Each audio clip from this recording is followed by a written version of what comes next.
Hey there, guys. Welcome to the Next in Education podcast. And what me and Nathan are going to do today is talk a little bit more about ourselves, how we got into the industry, what we love about the industry, and pretty much just see where the conversation goes, essentially. So I'll ask Nathan first. How did you get into the industry? I've kind of I've trained for 15, 16 years now. So I've always loved training. I was like a sporty background. I played rugby league for years. And I got into the industry because I went playing rugby, semi-professional rugby in Australia. And I always wanted to do my PT qual after being at college, hating college and all that type of stuff. But I never had no money over here. But then when I got signed semi-professional and I had a full-time job as well, I had more money. So I did my PT qual over there. And then when I came back, because I decided to come back after 1 year playing out there, I don't even know why I came back. I just kind of missed home. I was only like 20 or something like that. So then I got a PTing job at Exercise for Less. I don't know if you remember Exercise for Less.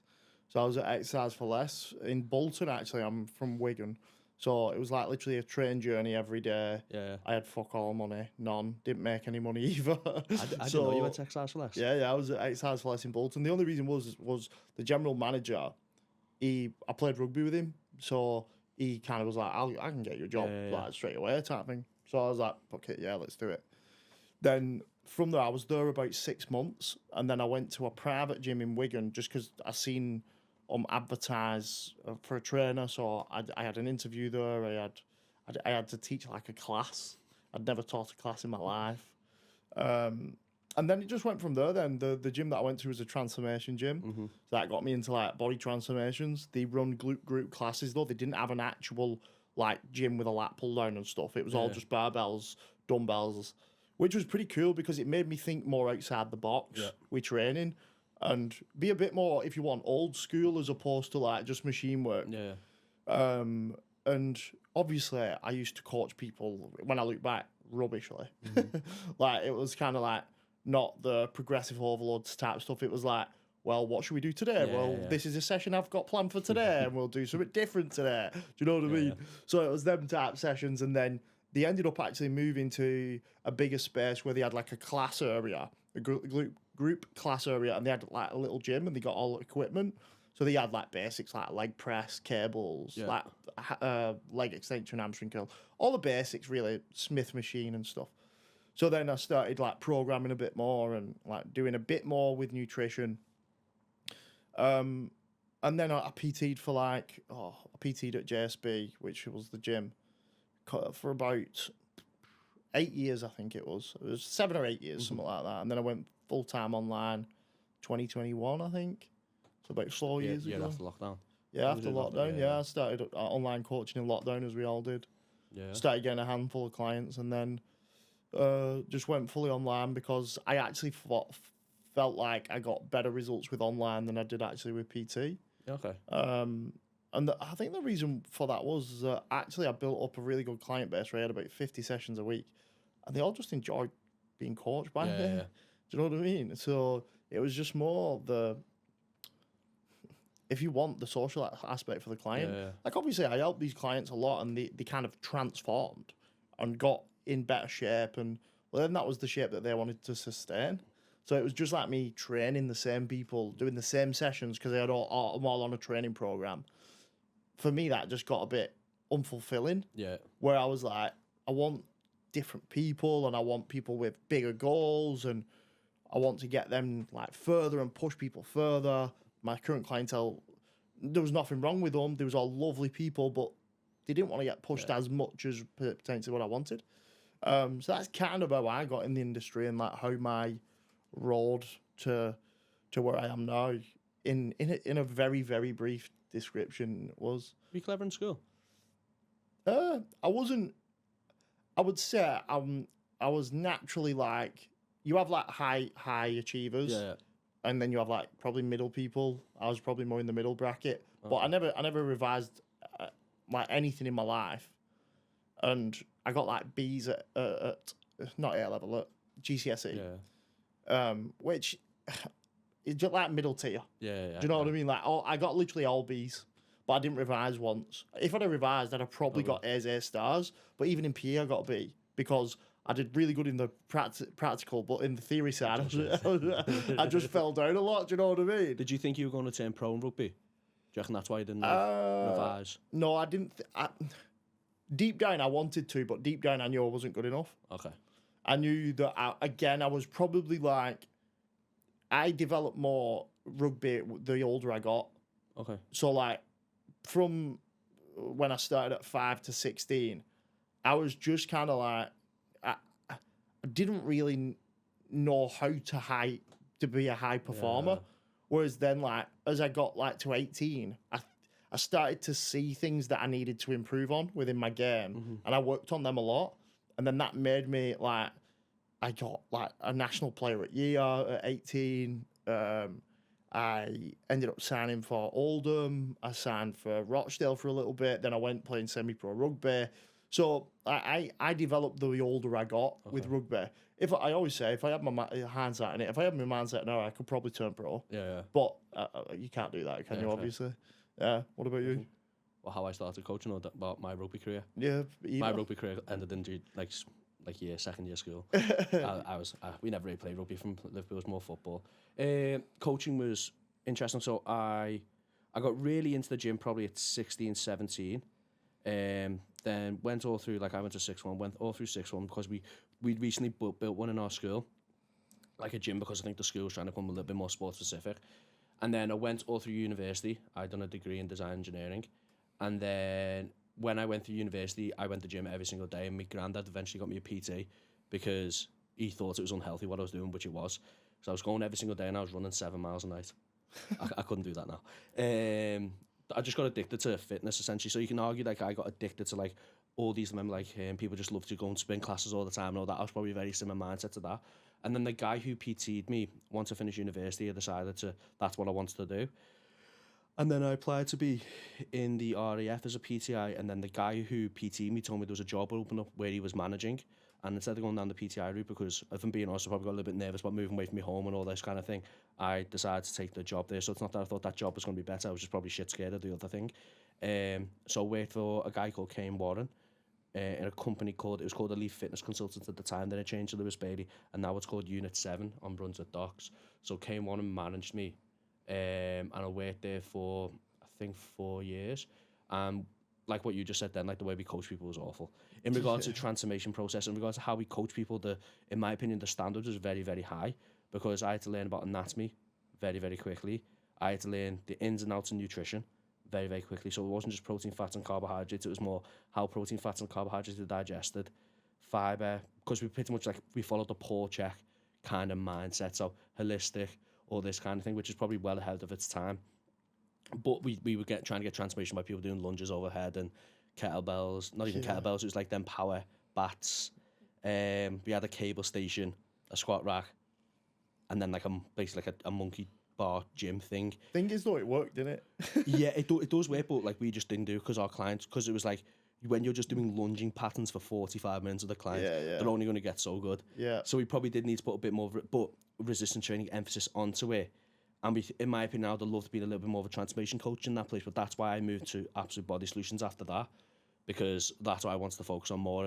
And in Abs, we got taught about people's boundaries and how much you just don't care and push them through it. And we probably did make some people really unhealthy looking back on it. But at the same time, we also got really, really good results. Like the transformations at gym were ridiculous. But it was the beauty about it, because we were in the centre of Liverpool, you got every single person through the door. Turn your phone off, mate. We got every single person through the door. So we got things like CEOs of businesses, to people working in schools, to people working around the corner in the Tesco. Like we got even people from university, like young people in university. So like you had to really adapt to everybody. So I was very, very fortunate how I come into that. And then I left Abs to go solely by myself on the gym floor. And then what did they call my business? I think it was Coach by AF. I think that was the first business name. I've had many.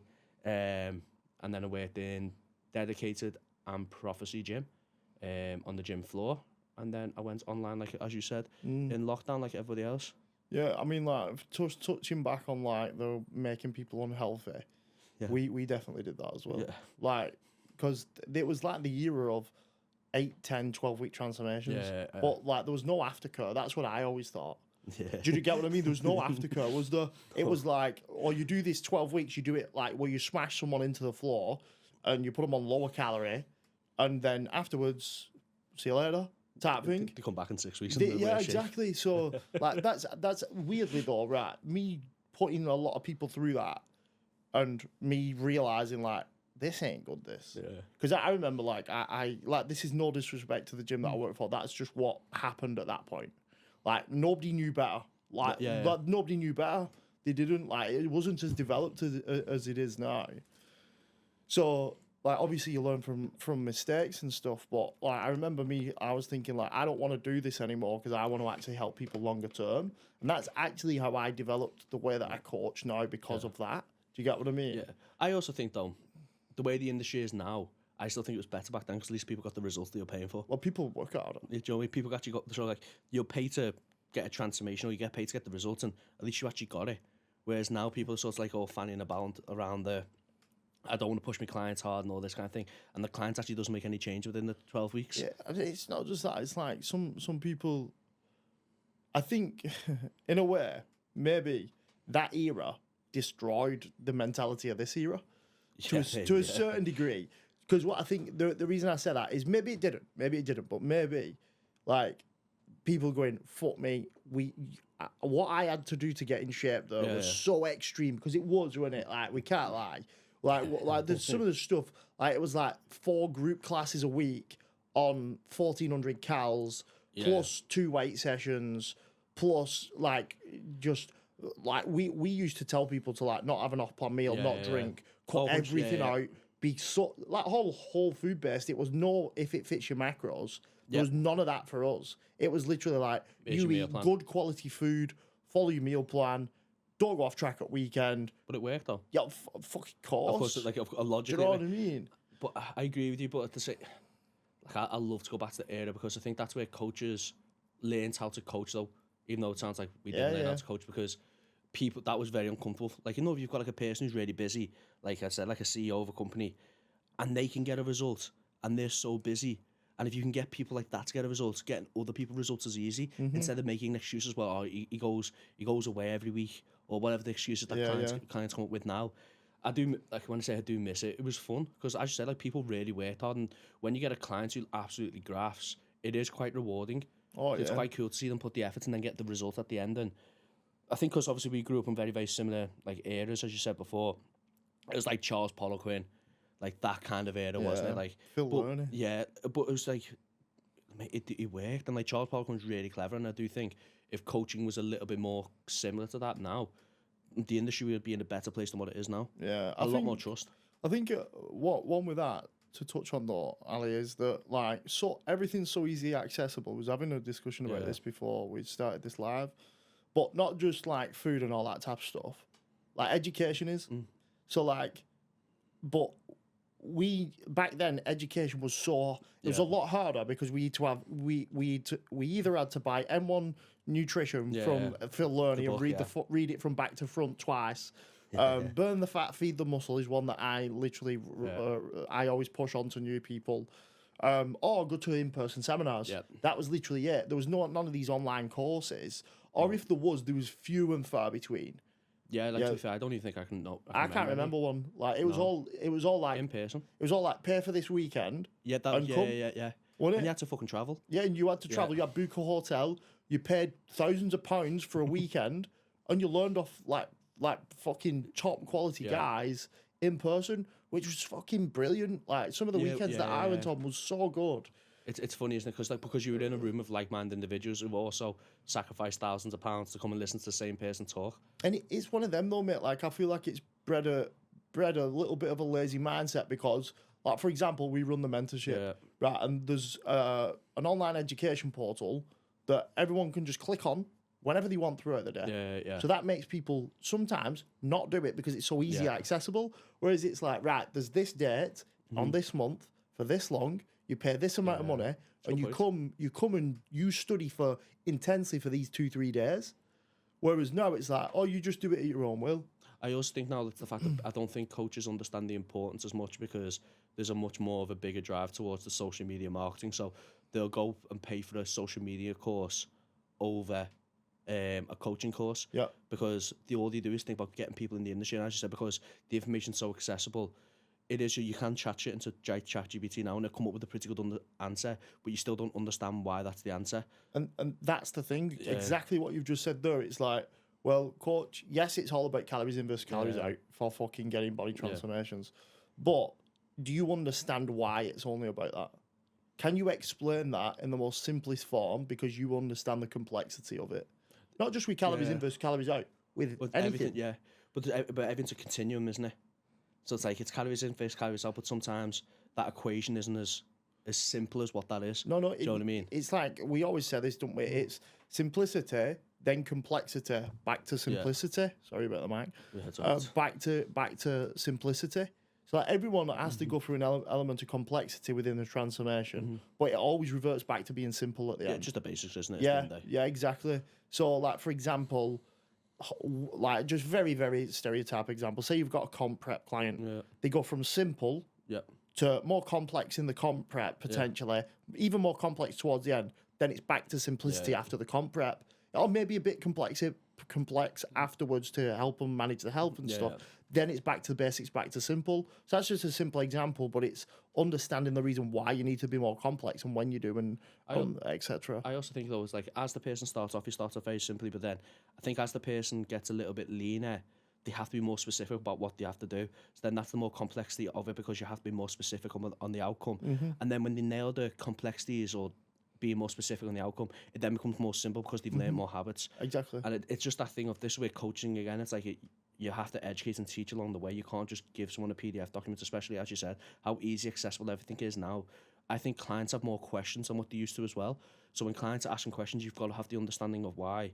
Otherwise, you don't know, and then you look stupid, and then you lose trust, and then you lose the clients, and then your attention's gone, and that's how it cycles. What was the reason? First of all, in terms of like education wise, what education, like main courses, we'll say, because there's probably a lot over the last, I don't know, however long you've coached for, like 10 years. So I got mentored by Lewis Bailey / Kane, who was mentored by Phil Mansfield. So that's when I first started, hence the whole lunging patterns and gait and all that kind of thing. So that was probably the first 3 to 4 years. And then I'd done Neil Hill, Y3T. That was my first exposure to bodybuilding training, really. After that, I'd done M10's mentorship. I've done all their courses, which M10 was really, really good back in the day. It was like a really, really good place, a hub for people to learn off. Then I've done RTS. I've done a seminar with Ben Picossi and Jordan Shallow. I've done Prescript. Can't think of anything more. M1 Education. M1 Education, J3, and there's and what else? What am I doing right now?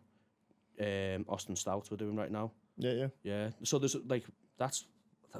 more books and specific seminar days that I've been on anyway, but they're probably like the main 8 I can think off the top of my head. Probably the biggest learning curve was when I first started though. Yeah. It's like there's more to it all, and that I think that was what exposed me to realise that I'm thick, and I'm always going to be thick. Like you can always learn a little bit more, but there's going to be someone who's going to specialise in something in a very specific niche, so you're never going to know as much as them. So it's like, don't try and become perfect, essentially. Yeah. You? I mean, first of all, for me, it was, I read a load of books. So like I said, M1 Nutrition was Phil Learney's, wasn't it? So I read that, and I remember reading that going, what the fuck is he on about? Do you know the only thing I can think of in that?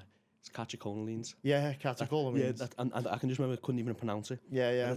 I remember reading that, honestly, when I first become PT. I read Burn the Fat, Feed the Muscle first. That's a brilliant one for anyone who's just starting out. Even if you've not just started out, that's brilliant. Just a good book, isn't it? Just a brilliant book. And then after that, I tried reading M1 Nutrition, and I read it, but then, do you know where I was like, I don't even know what I've read though. Yeah. It was one of them, and then I was like, right, I need to learn from Phil Learney because he knows shit that people don't know. So I started following him, started like just trying to pick bits from his YouTube and stuff like that. And then I went on like a movement course with Phil Mansfield and James Joyce. Don't know James. That was Red Pill. Okay. It's called Red Pill. So that was all the lunging stuff. Yeah.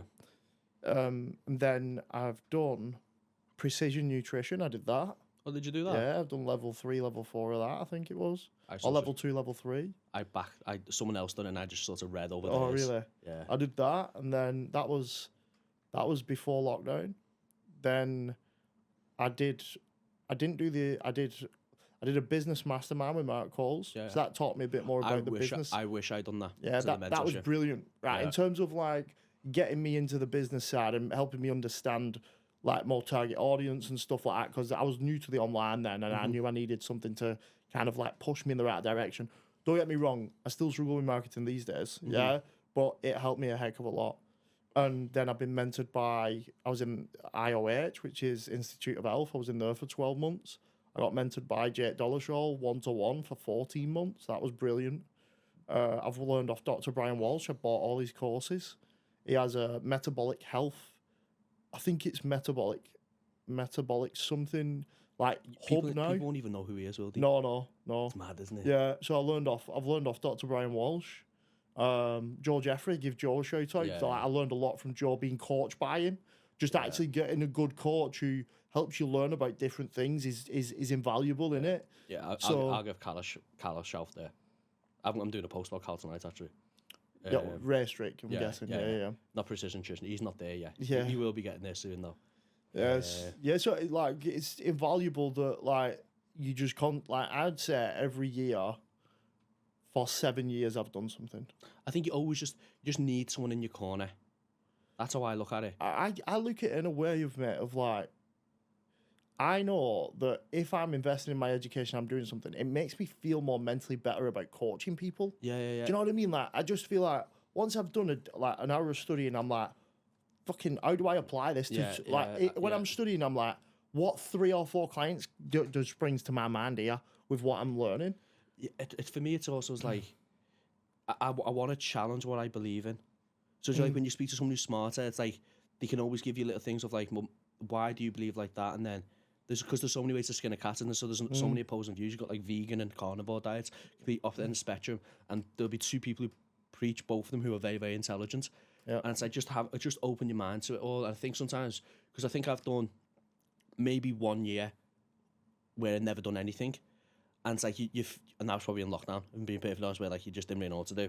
And you do feel a little bit less involved and less, I don't know, it's like you just don't feel like you develop as much, quite obviously. Yeah. And I always like having something just to pick my brains up to some degree. Yeah, it's one of them like Especially with what we do now. it's kind of like as a PT and an online coach, you have a spare couple of hours a week, Yeah. Oh, like where you maybe twiddling your thumbs to a certain degree. no like, coach is busy, mate. no, exactly, Yeah, do you know what I mean? exactly. Like, or you can make your check-ins a lot more efficient if you know you've got 30 minutes of studying before or after Yeah. them. So it's always like the actual time fillers with you. I always say you can never develop your brain enough as well with this job. Like, I remember the one thing I realized was when I first started studying, I was like, oh my God, there's so much to this. I can never stop studying now. Yeah. And it was almost the acceptance like, fuck, I can never stop studying now because I'm in this job. Yeah. Do you know what I mean? And that's how it's always got to be. I think as well as like as time goes on, more things get developed that you then have to stay on top of it, because what you believed 3 years ago might not be necessarily true now. And I think that's the most important thing, is that you stay on top of it. But also, it also did work 3 years ago. Yeah, So it's yeah. like then for you to change your opinion, it better be quite a good argument to then go against what worked 3 years ago. But like, because everything's coming out with like science-based stuff now, aren't they? Like everyone's being quote unquote science-based, and it's like we don't live in a petri dish where we live in a very controlled environment. So for things to be science-based, in my opinion, this industry, it has to be solid, like full drawn conclusions that can work with every single person. 100%. I think a good mixture of anecdote and science-based stuff is what you need. Yeah, it's just like, you know, if you get up in the morning, you do some steps, and you go out for a walk, and you expose yourself to the sun, you feel better. Yeah, Regardless, like whatever science study says about like vitamin D and circadian rhythm, or this is like, you just feel better. Yeah. So crack on and do it. Exactly. In terms of like courses that you've done, what maybe courses would you recommend for like a beginner? Ours. Besides ours. Besides ours, yeah. We do have a mentorship if you don't already know. It's hard because like what I got exposed to, I don't think exists now. I think precision nutrition you can't go wrong with. I don't know if it's still going, mate, if it is, but I if it's think still it going, is. I think that's I very think good. it is. Yeah, and I think Fingers is a good one. This is us plugging other mentorships here apart from our own, but Mac Nutrition. Macnutrition's good. I think if everyone bought the book, Eat, Move and Be Healthy, because Yeah. that's still available now. That's so easy to read, but that's so applicable. Because that was Paul Chek, so that's probably the only thing I can reference that was very close to what I sort of got brought up with. I think if you bought, I know you just said it was complicated, but M1 Nutrition, Yeah, I think yeah. if you just bought that book and just sat down and then, Yeah, because yeah. we've got the thing of ChatGPT now. There's like a Exactly. word that you didn't understand, you can just type it in, then you could understand it at greater depth. I'd love ChatGPT for things like that. Burn the Fat, Feed the Muscle as well is a really good book. Like if you can read that back to front, it's very, it's basic, but honestly, it brings everything back down to ground level of what you need. A good book is I'm gonna butcher the name, but I can tell you the author. I think it's sort of like strength training pyramid. I think, and it was by Austin Current. And then you've got Eric Helms, the nutritional pyramid, Yeah, he's good. and the training one. They're two good books to get. See, I think because you said before you read a lot. I think if you read a lot at the start, Yeah, I think it's easy to take things in, because sometimes on courses, they might not say everything that they know, whereas they put everything in a book. So it's like you can then really Definitely agree. But the strength training and nutrition pyramids from Eric Helms are good. If you're a bodybuilder, be your own bodybuilding coach Yeah. and fortitude training, they're two good ones from Dr. Scott. Dr. Scott Yeah. Stevenson. And his podcasts are really good.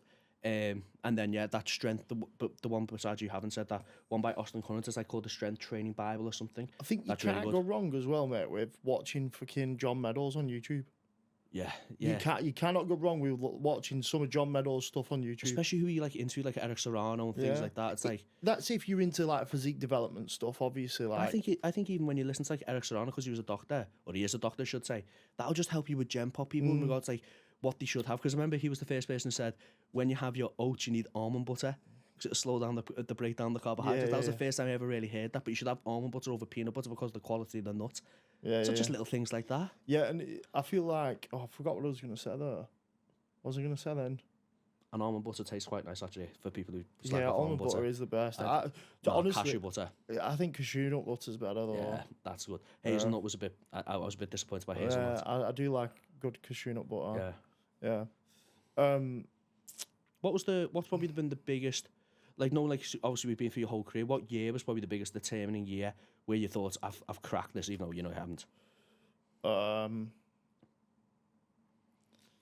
2023, not that long ago. Okay, cool. Because like I said that, and I'd been in my coaching career there for Fuck me, how you do I think It I am? is a career though, isn't it, when you've had it been for over 10 like, years. For like 9 years. I only thought I'd cracked it after 9 years. I still don't think I've cracked it, by the way. But that was a breakthrough year for me because I learned from Jake Carter and I learned from Jake Dollashaw, two absolute fucking dons, by the Yeah. way, who know far more than I do. And I learned off them too because I knew that they was two of the best. Yeah. And they give me clarity because I was questioning a lot of things up until that point. And what I was questioning was, right, the main thing was, I remember in PT sessions, I'd get people coming in and I was like, why is fat loss so much slower than this person? Yeah. Right. Obviously, the client may have been overeating as well, by the way, some of them, obviously. Yeah. But when I started learning about all health and like insulin resistance, hypothyroidism, Hashimoto's, PCOS, endometriosis, when I started learning about all these things, that at that time I was like, what is all this? It made me realize that fat loss is harder for these people, but it's not impossible. And that gave me clarity because at that point, before that point, I was thinking, do some people with health conditions, can they not lose fat or can they not build muscle? Like, is it where something within their body is stopping them from doing this? But when I started learning more at a deeper level with all these different health conditions, made me realize, no, it's not. Yeah. Like, it might be a little bit slower. They might feel shitter doing it. It might be harder for them, but it ain't impossible. So that gave me clarity going, either is this person being adherent or are they not? Yeah. Because then you put them into one or two box and there's no grey area in the middle going, well, have they got an health condition? Do you get me? Yeah. That's stopping that. Because in my head, I was like, something's not going right here, or is it that just that the client's telling me fucking lies, basically? And that's probably what all of you need to make note of. Probably your clients are lying to you. Yeah, like from experience, honestly, like sometimes I've trusted clients and I've been like, this person would not lie to me, right? And sometimes it's not your clients lying to you. Sometimes it's that they're just doing things that they didn't realize had calories in. Sometimes it's that, but sometimes they're pulling the wool over your eyes. Yeah. And a lot of the time, they're scared of you judging them. So they don't want to tell you the truth, or they don't trust you enough to be vulnerable to tell you the truth because they think you're a sergeant major and going to bollock them in the check-in or in the session or whatever, when really you've got to be more of an open book. But you've also got to help them understand that fat loss does occur when you're in a calorie deficit no matter what. Yeah, so if a client's weight's gone up a kilo and they say they're in a calorie deficit, it can't be fat. Exactly. So they're probably not in a calorie deficit. Yeah. It also won't be fat if they're going up just a kilo. Yeah. But it is as simple as that. I wanted to ask you something actually, but I can't remember. What was your year that you thought, So I I've thought made it? I thought I cracked it right when I first started working for Abs. I was doing 60 sessions and managing 8 people. I thought I can do this. They were 45-minute sessions, by the way, so it wasn't hours. And then I realized like I was just going on all. So that's when I thought I cracked being efficient. But I wasn't. I was just tired by the end of that. It's a good question. Probably when I started mentoring coaches. Yeah. I thought that was like a pretty cool thing. So I remember when I first started PT, I wanted to be like Kane, who mentored coaches. So he was like the first mentor I've actually seen mentoring coaches. That was like first exposure to where coaches come to him to learn. And then I started doing that in the first lockdown because Adam Haley needed someone to help educate coaches on training, etc. And that's probably when I thought this is my biggest breakthrough. And I still, as you said, I've still not cracked it now. Like there's still some things that baffle me.